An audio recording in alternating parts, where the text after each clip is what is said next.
Seja muito bem-vindo, seja muito bem-vindo. Estamos começando mais uma edição do Viva a Vida, o podcast de saúde do Aquinoticias.com, que hoje vai falar sobre cirurgias. Para falar sobre esse assunto, nós estamos recebendo aqui em nosso estúdio o diretor clínico do IFA, do grupo IFA, né? No caso, o Dr. Daniel Junger, e o diretor técnico, o Dr. Rogério Dardengo. Seja muito bem-vindo, Dr. Junger e Dr. Dardengo.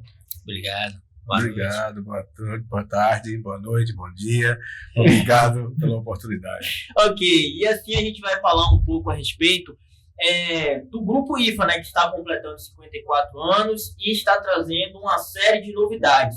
Entre elas, essa questão da oferta da cirurgia eletiva. Até então, a gente sabia, né, ouvia se falar que é o Hospital Materno Infantil, mas agora o atendimento está sendo ampliado, não é isso?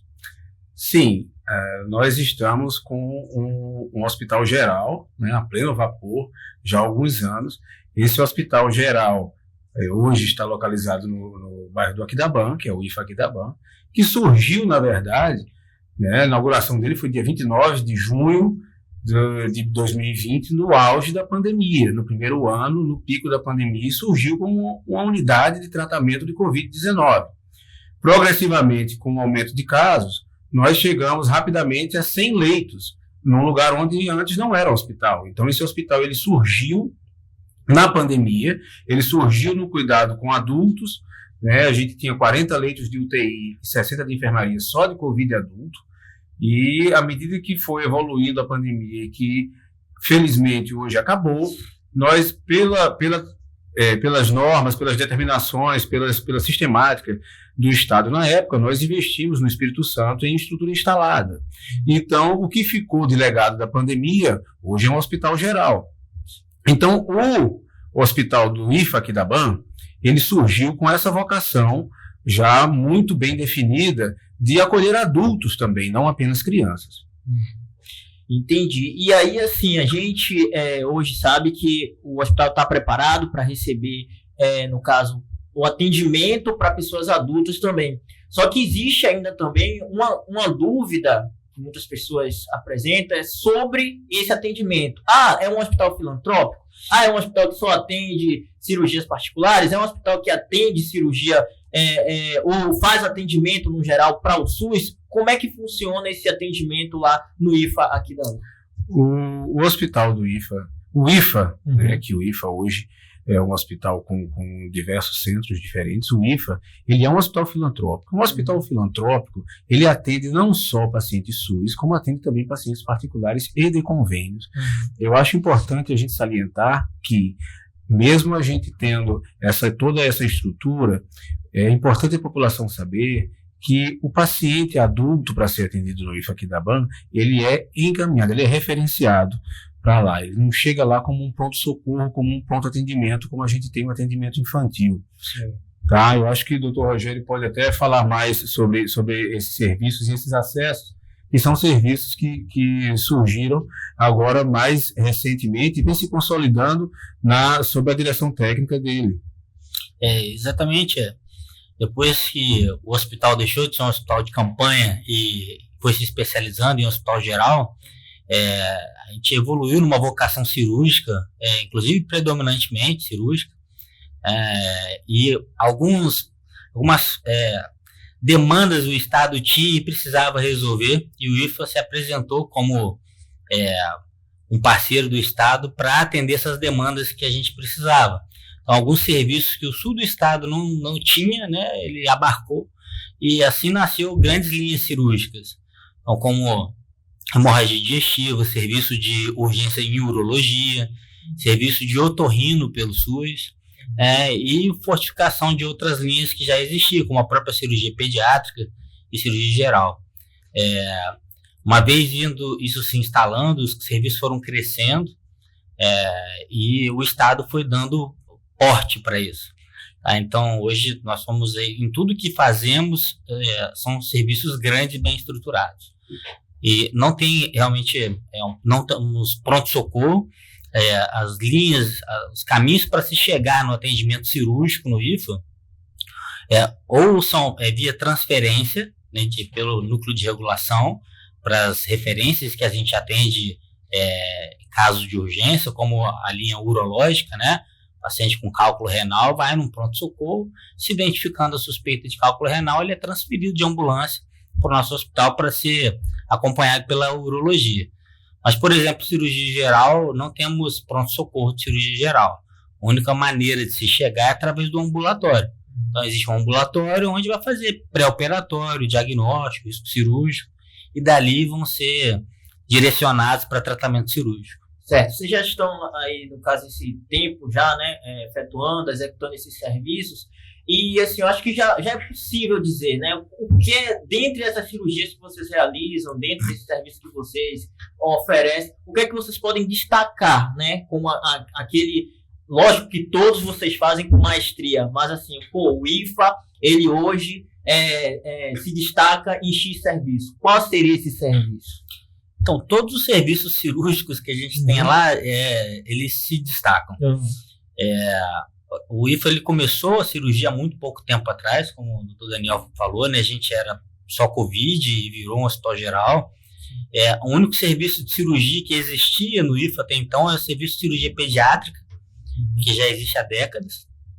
Foi o primeiro serviço de cirurgia que a gente tem lá, que funciona 7 dias por semana, é um dos maiores serviços que a gente tem, é o serviço de cirurgia pediátrica, que com o tempo desses anos, a gente vem crescendo, aumentando não só em volume de cirurgia, como em complexidade de cirurgia, com fortalecimento da UTI neonatal e UTI pediátrica, do serviço de pediatria como um todo, a gente cria retaguarda para crescer em complexidade.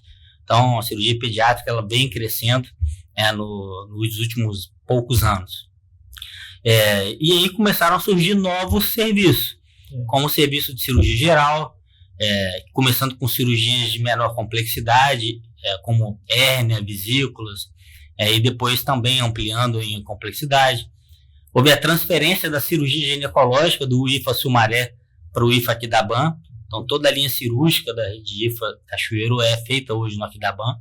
Então, cirurgias como cirurgia de ovário, cirurgias de trompa, esterectomia, que é retirada do útero, cirurgia de endometriose, são todas realizadas no IFA, aqui da BAN, e outros serviços que cresceram, como o serviço de otorrino. A gente não tinha otorrino pelo SUS, no sul do estado, e lá hoje é um serviço que opera de segunda a sexta.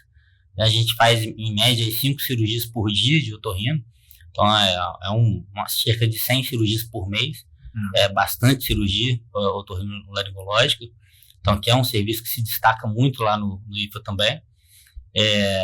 E a urologia, né, que tem um serviço grande de cirurgias eletivas e cirurgias de urgência.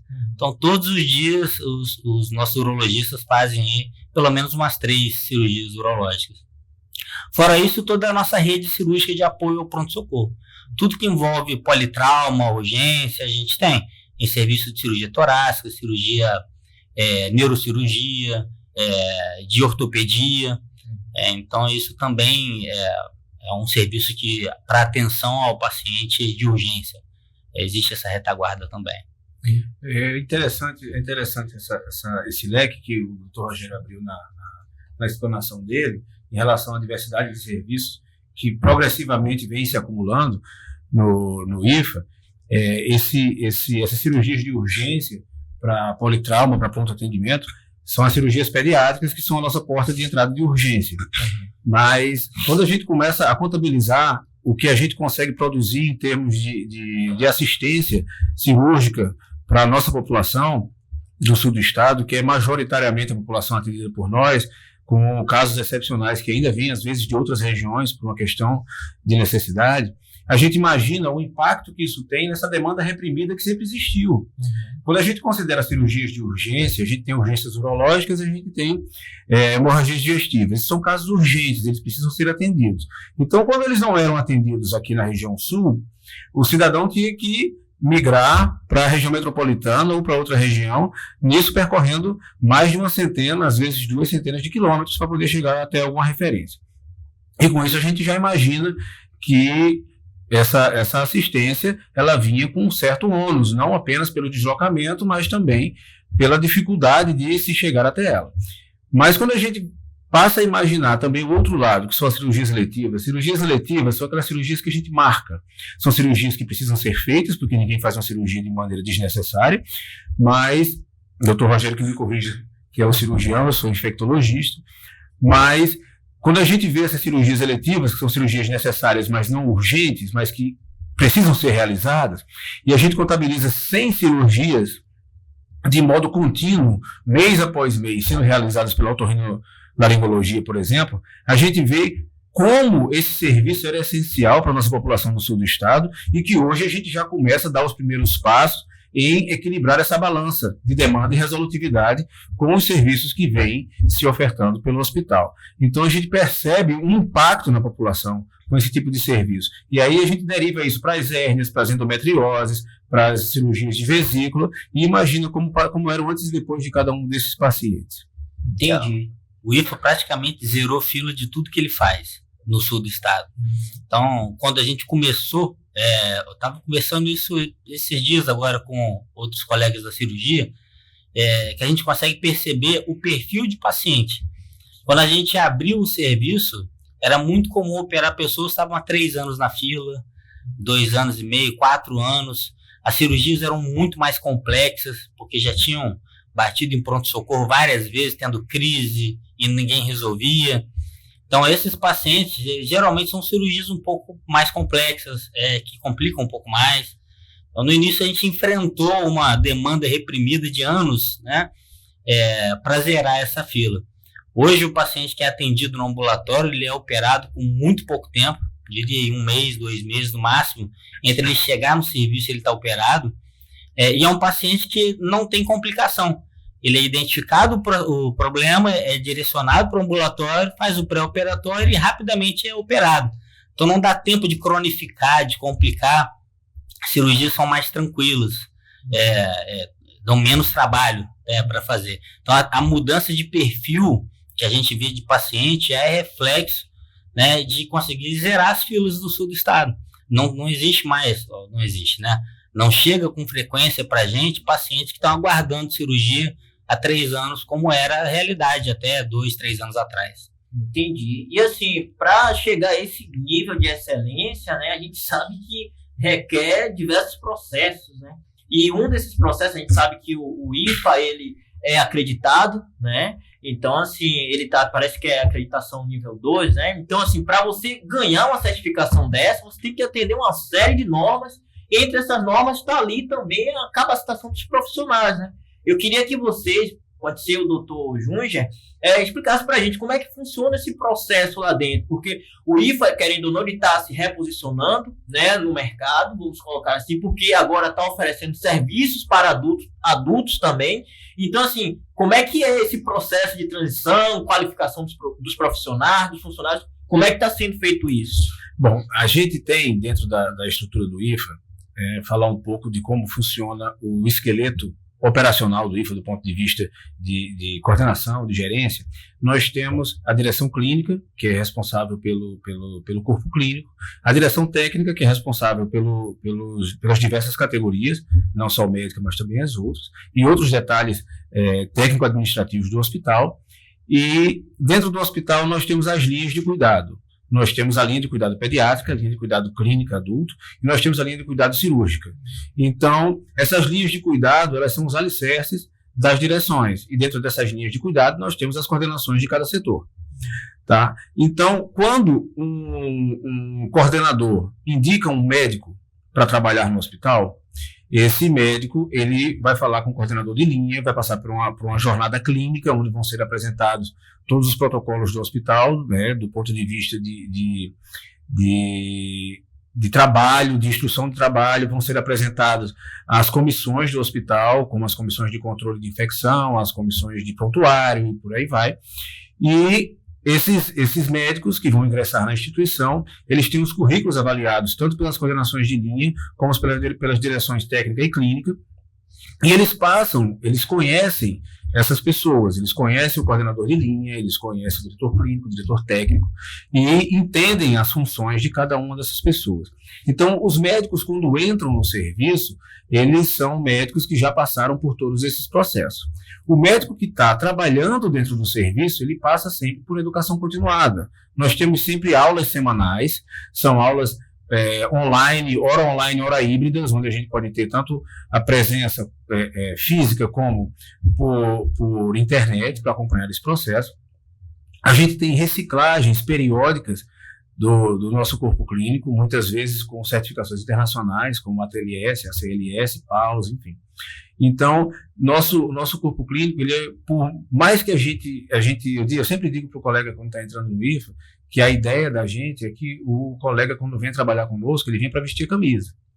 A ideia da gente não é ter uma rotatividade de corpo clínico. A ideia da gente é que a gente tenha um colega que trabalhe com a gente, um médico que trabalhe com a gente, e que falemos sempre a mesma língua dentro do hospital, procurando um horizonte em comum, que chegue para ficar. É sempre essa frase de boas-vindas que eu dou para o colega quando ele termina a entrevista comigo. Que a ideia da gente é que o médico venha, não só o médico, mas das outras categorias também, mas eu falo mais da minha área, logicamente, que ele venha para compor o corpo clínico, mas venha para ficar. Porque é bom trabalhar no IFA. Então, e por mais estático que a gente consiga fazer com que esse corpo clínico seja, ele pode ser estático com o nome no papel, mas é sempre um processo dinâmico, né, e ininterrupto de capacitação, porque a ciência não para. Então, para a gente ter uma boa qualidade assistencial, a gente tem que ter boa competência. Acho que complementando também o que o Daniel falou, existe um modelo de profissional desejável pela instituição, né? O quem a gente gostaria de trabalhar, não só o quem aparece querendo trabalhar. A gente sempre tenta criar esforços, né, para que as pessoas que têm um modelo de currículo, de formação, que vai corroborar com o que a gente já pensa em equipe, né, cheguem para a gente. Então, a gente cria uma orientação para os nossos coordenadores para trazer as pessoas certas, para indicar as pessoas certas para a gente fazer essa jornada admissional. Quem são as pessoas certas no nosso grupo? Em geral, pessoas que tiveram boas formações médicas na faculdade, que tenham formação de residência médica, ou subespecializado, né, com certificação, com registro de especialidade, RQE em atividade, né, de preferência que já tenha sido testado no mercado. Ou seja, pessoas que a gente já trabalha e já conhece de outros lugares, sabe que são pessoas com capacidade técnica que a gente gostaria que estivesse junto, né, para fazer o convite. Então, basicamente, com essa estratégia foi feito para montar todo o nosso corpo clínico cirúrgico, que é um corpo clínico mais novo, né, a linha cirúrgica foi a última linha que foi aberta. Então, de 3 anos para cá, menos de 3 anos para cá, a gente montou praticamente todas as linhas cirúrgicas, tentando usar esse critério de trazer pessoas já consagradas e bem formadas para entrar no time. E aí esse processo de acreditação, processo de sistematização dos processos de atendimento que a gente vem passando nos últimos 2 anos, né? Já partimos dessa base que é um time qualificado, né? Então, isso facilita muito, trabalhar com pessoas que já são bem qualificadas. Falando em time, né? Assim, vocês também têm o braço do ensino e pesquisa. Como é que vocês estão pensando nisso? Se pretende fortalecer, caso não tenha ainda, como é que vocês pensam essa área dentro do IFA, do grupo IFA? A gente pensa nisso todo dia, todo momento. A ideia é que a gente fortaleça, porque nós acreditamos. Eu falo isso em meu nome, falo isso no nome do Rogério, falo isso no nome da instituição. A gente acredita que uma boa técnica, ela só é sedimentada sobre uma boa ciência. Então, nós procuramos pessoas que tenham um interesse por uma educação continuada, pessoas que gostem de se capacitar progressivamente, e nós temos o nosso núcleo de ensino e desenvolvimento. Pretendemos abrir cada vez mais novas residências, né, Rogério? A gente vem batalhando por isso aí, e com bons resultados até o momento. Sim. e muitas luzes para um futuro próximo. Isso aí. A gente tem já 4 programas de residência médica acontecendo em curso, né? Que é de pediatria, ginecologia, obstetrícia, terapia intensiva infantil e neonatal. Tem 2 programas de residência em processo de abertura, que é clínica médica adulto e cirurgia adulto. Já aprovado pelo MEC. E temos parcerias com outros programas de residência, né? A cirurgia geral e do aparelho digestivo do evangélico, que já atua no IFA, cirurgia geral da Santa Casa, que também atua no IFA. Então, temos bastante envolvimento já com o processo de educação médica. E também com a educação da formação do aluno, né? Então, a Multivix, a parceria com o IFA é forte. Então, temos internos de medicina rodando com a gente, temos estudantes de medicina em diversos cursos, períodos do curso, rodando estagiando no IFA também, tá, nos 2 IFAs. Então, a gente realmente tem cada vez mais fortificando essa veia educacional. É um hospital-escola já. Bacana, isso é bom porque o fomento, a pesquisa, né, o ensino aí é o que a gente tem de melhor, porque a gente viu aí no período da Covid como foi importante, né, a questão da ciência no processo de saúde aí, que tá tudo ali bem ligado. E falando em ciência e desenvolvimento e pesquisa e tal, eu queria ouvir de vocês, porque hoje a gente tem um cenário muito voltado para a tecnologia, né? A gente está falando de cirurgia aqui agora há pouco. E aí algumas pessoas, elas com esse processo, né, de inclusão da tecnologia na saúde, algumas pessoas, os mais antigos, né, ficam com o pé atrás. Tem um robô ali que vai fazer uma cirurgia. Não quero isso, eu tenho medo, esse robô pode, perfurar meu órgão e tal. Eu queria entender de vocês, né, que são especialistas não, mas assim, militam nessa área aí, no IFA, né, eu acredito que vocês estão cientes desse processo de inclusão tecnológica na saúde. Quais são os desafios hoje, né, no processo cirúrgico, dentro da instituição e no geral, como um todo, né? Vocês pegam isso aí? Não, a gente já deu passos largos em tecnologia. O IFA, nos últimos 2 anos, tiveram incorporação de muitos equipamentos novos, aparelhos novos de ultrassonografia, teve uma tomografia de altíssima tecnologia, talvez a mais tecnológica do estado, que foi instalada agora em janeiro desse ano, né? Isso é um grande passo no sentido, inclusive, de possibilitar novas atividades. As nossas cirurgias minimamente invasivas são de videolaparoscopia, a gente já faz desde a abertura do serviço. Então tem bastante cirurgia videolaparoscópica, inclusive em cirurgias de alta complexidade, como no projeto de cirurgia de endometriose, 100% feita por videolaparoscopia, cirurgia de vesícula, todas por videolaparoscopia, esterectomias, videolaparoscópica, até as urgências, exatamente. Então existe uma veia de incentivo, né, e utilização de tecnologia já. Certamente um dos desafios, não só do IFA, mas acho que dos hospitais filantrópicos como um todo, para os grandes passos no caminho da tecnologia é financeiro. Então, ainda é muito caro tecnologias de ponta. Então, certamente isso é um desafio a ser superado, com uma velocidade própria que a gente consegue fazer sem dar passo maior do que a perna, né? Mas o IFA está caminhando nessa direção. Já existem alguns apoios à inteligência artificial em alguns softwares e a gente está caminhando para implementar cada vez mais.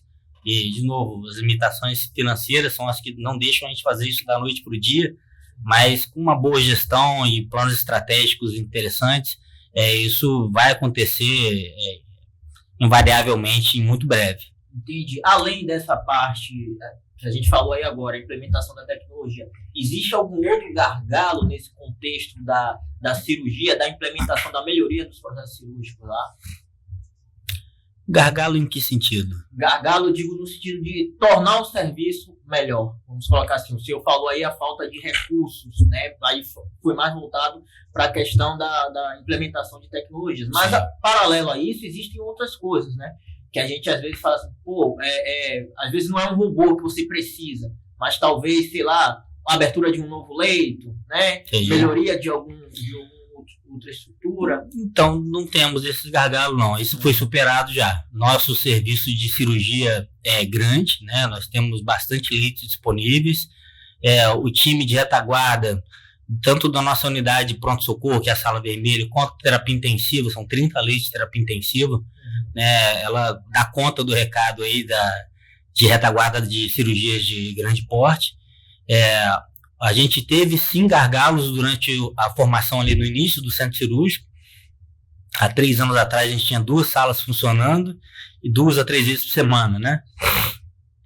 A gente evoluiu aí para a abertura da 3ª sala, depois da 4ª sala, depois da 5ª sala, né? Então hoje a gente é um centro cirúrgico com 5 salas, um centro cirúrgico grande, né? Equivalente aos outros hospitais da cidade, que faz um volume de cirurgia compatível com essas 5 salas, né? A gente faz uma média aí de 500 cirurgias por mês, é bastante cirurgia.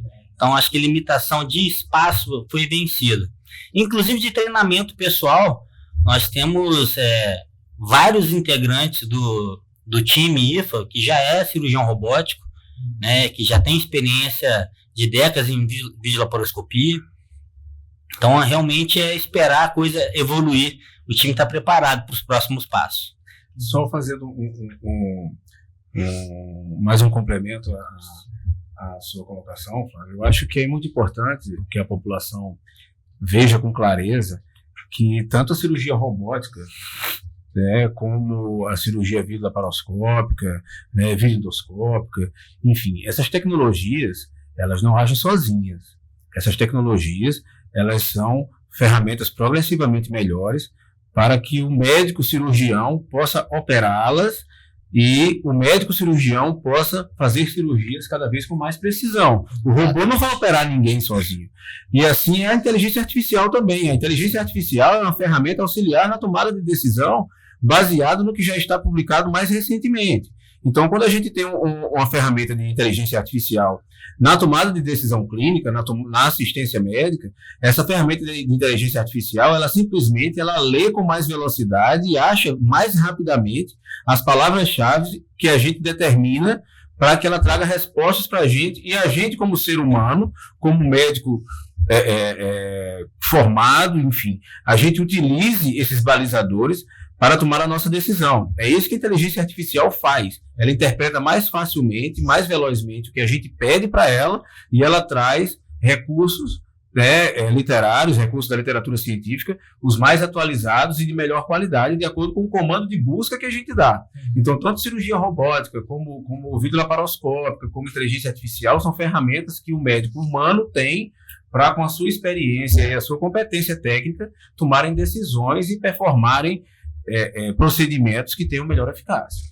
No robô, quando você solta o joystick, os braços param. Ele não faz nada sem a gente estar comandando. Porque tem gente que, ainda mais assim, nesse cenário aí, onde você abre a internet, aí vê um monte de vídeo feito por inteligência artificial. Agora né? tá difícil. Então, assim, aí vê aqueles robôs lá batendo. Eu tô revoltado. Aí ele fala, o rapaz, a máquina se revoltou contra o homem. Aí já pensou? É bom desmistificar essas.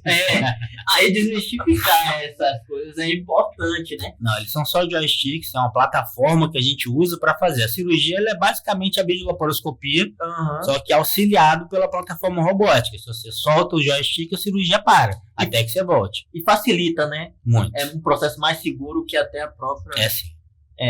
E assim, a gente já falou aqui de tendências, né? Falamos aqui a respeito dessa parte tecnológica, mas a gente sabe que todo grande hospital, toda grande instituição, ela tem uma visão, né? Eu acredito que vocês, enquanto diretores, também têm essa visão e pensam a longo prazo, né? O que é possível passar para os nossos internautas, né, a respeito dos próximos passos que o IFA tem aí projetado, né? Para os próximos anos, vamos colocar assim.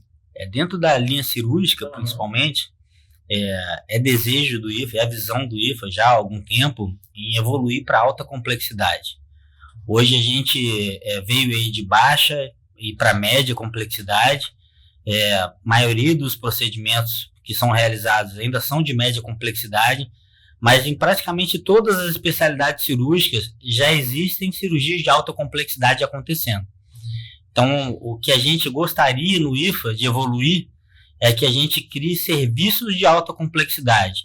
Deixar de ser um hospital só de apoio e ser um hospital onde seja referência em cirurgias maiores, em procedimentos complexos, de diferencial, realmente. Crescer em capacidade resolutiva. Tá? Isso, obviamente, demanda um grau de maturidade que a gente vem galgando, como, por exemplo, a ONA, né, o processo de acreditação, acertos de lidar com o paciente, crescimento dos serviços, né, estruturação de equipamentos, como essa tomografia que entrou agora. Então, a gente criando, para também não tomar nenhuma decisão imatura, né, condições de dar esse próximo passo, que é a visão do IFA, é a alta complexidade. E quando você fala essa alta complexidade, é referente ao atendimento, aqueles atendimentos mais, assim, vamos colocar assim, complexos, né? AVC, essas coisas? Como Não. seria? Existe uma tabela do SUS, né? Chama SEGTAP. Entra na internet, você digita um procedimento e aí o SUS classifica esse procedimento em baixa, média ou alta complexidade. Algumas cirurgias são maiores ou que dependem de tecnologia, elas são determinadas como alta complexidade. Você precisa de uma situação mais complexa, mais estruturada para trabalhar com esse tipo de paciente, né? Então, por exemplo, cirurgias intestinais videolaparoscópicas, elas são alta complexidade. Cirurgia de endometriose, videolaparoscópica, multiorgânica, são alta complexidade. Tem algumas cirurgias de otorrino, que eles fazem acesso até a base de crânio, né? Que também são alta complexidade. Isso tudo já é feito, né, no IFA, só que num número menor. A ideia é que isso cresça e se estruture como serviço, né, pactuado com o Estado, que a gente seria referência naquele tipo de alta complexidade, e aí talvez para o nível do estado inteiro ou na nossa macro-região sul. E para atingir esse patamar, para a gente ter esse nível de excelência, a gente tem vários caminhos que são paralelos, mas paralelos na busca, mas na prática assistencial eles se interligam e se cruzam, que é um arcabouço tecnológico que nos dê suporte para fazer, tanto de exames, não só com qualidade e sofisticação dos equipamentos, mas como também uma qualidade de mão de obra profissionais, porque o IFA acredita que uma verdadeira assistência, uma assistência de qualidade, ela só acontece quando nós temos profissionais de qualidade, profissionais competentes para poder executar isso aí.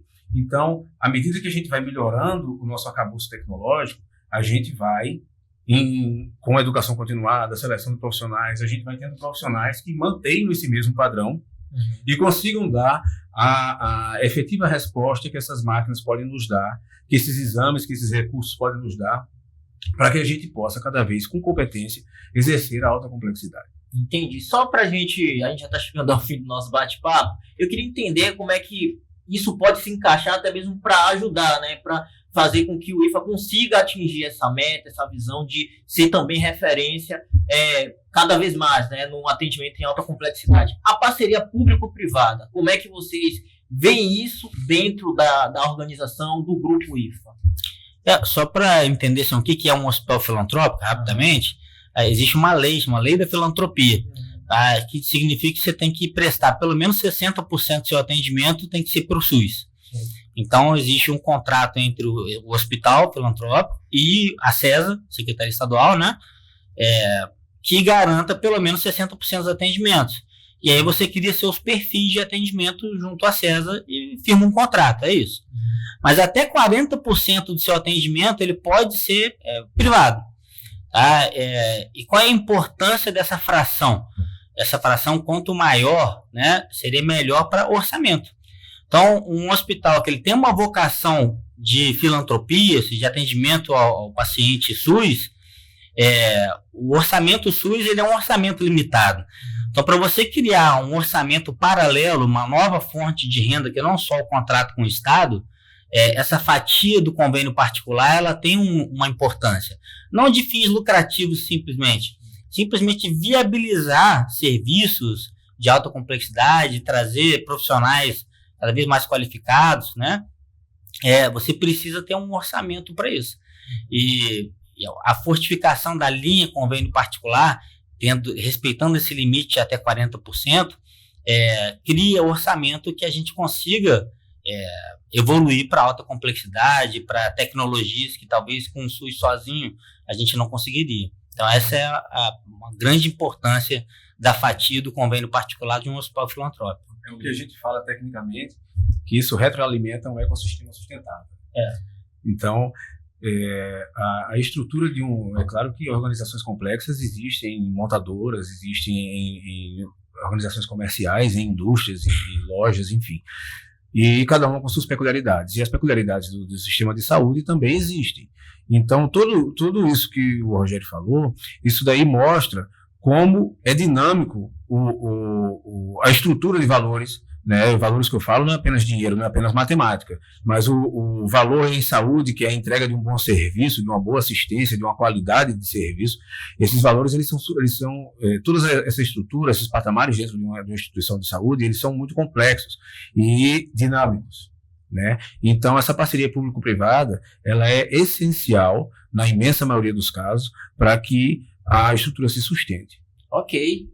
Então é isso, eu acho que a gente chega ao fim agora do nosso bate-papo, né, falando um pouco a respeito aí dos 54 anos do IFA, do grupo IFA, né, e desse serviço inovador, vamos colocar assim, no que diz respeito ao grupo, né, que agora está trazendo aí essa questão das cirurgias eletivas para pessoas adultas. E a gente conversou com o doutor Rogério Dardengo, que é diretor técnico do grupo IFA, e o doutor Daniel Junger, que é diretor clínico do Grupo IFA. Muito obrigado pelo bate-papo. Obrigado, a gente que agradece a oportunidade de falar um pouquinho sobre o nosso hospital. Isso aí. Ok.